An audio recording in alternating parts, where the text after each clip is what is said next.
आइए बच्चों, वर्गमूल ज्ञात करना सीखते हैं। देखिए यहाँ पर हमने वर्गमूल के लिए संख्या लिया 81, क्योंकि प्रश्न में लिखा 81 का वर्गमूल ज्ञात करें।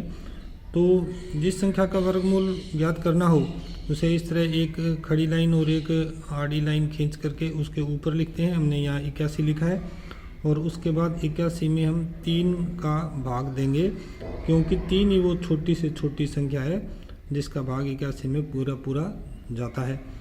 तो यहाँ देखिए हम भाग करेंगे। अभी 81 में 3 से भाग करने पर देखिए 3 दूनी 6 होता है और 8 में 6 जाने से 2 बचता है, 1 नीचे उतरा, 3 7 21। ये हमारा भाग समाप्त हुआ। तो हमारा उत्तर प्राप्त हुआ 27।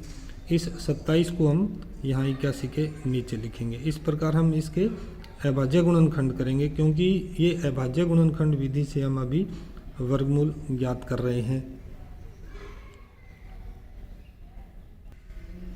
उसके बाद देखिए 27 में फिर हम 3 से भाग देंगे, क्योंकि 27 भी 3 से विभाजित होता है। तो यहाँ पर 3 से भाग दिया गया है। देखिए 27 में 3 27 होता है। तो जो भागफल यहाँ प्राप्त हुआ है उस भागफल को फिर हम 27 के नीचे लिखेंगे। यहाँ पर 9 हमने लिख दिया है। उसके बाद 9 को फिर देखिए 3 से विभाजित किया गया है। यहाँ पर 3 से विभाजित किया, भागफल 3 प्राप्त हुआ, जिसको फिर हमने 9 के नीचे लिखा है। आगे फिर 3, क्योंकि 3 से विभाजित होता है तो 3 एकम 3 होता है, इसलिए यहाँ 1 लिखा गया। अब जब इस प्रकार नीचे 1 प्राप्त हो जाता है तो आगे हम इसके और विभाजित नहीं करेंगे। और ये हमने अभी इसके गुणनखंड प्राप्त कर लिए हैं। आगे आप देखेंगे कि गुणनखंड लिख करके हम वर्गमूल किस प्रकार ज्ञात करें। गुणनखंड करने के बाद हम देखिए 81 के गुणनखंड किए, तो 81 को यहाँ लिखा और इसके जो यहाँ पर गुणनखंड हमें प्राप्त हुए थे उनको हमने इसके सामने लिखा है। ये गुणनखंड लिखने के बाद हम इनमें 2 के जोड़े बनाएंगे और जोड़े बना करके फिर हम वर्गमूल ज्ञात करें। देखिए यहाँ पर अब 2 के जोड़े बना लिए हैं, 3 के यहाँ पर 2 के 2 जोड़े बने हुए।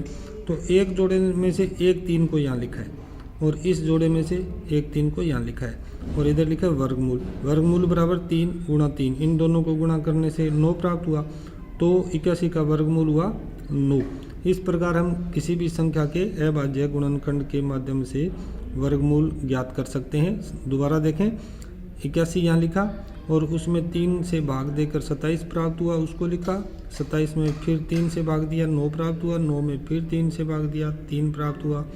3 में फिर 3 से भाग देने से 1 प्राप्त हुआ। तो ये इस प्रकार गुणनखंड किए गए हैं और गुणनखंडों को यहाँ लिख करके 2 के जोड़े बनाए गए हैं। फिर एक जोड़े में से 1 3 को नीचे लिखा, इस जोड़े से में भी 3 लिखा और दोनों को गुणा करके वर्गमूल ज्ञात किया गया है। इस प्रकार आप किसी भी संख्या का वर्गमूल ज्ञात कर सकते हैं।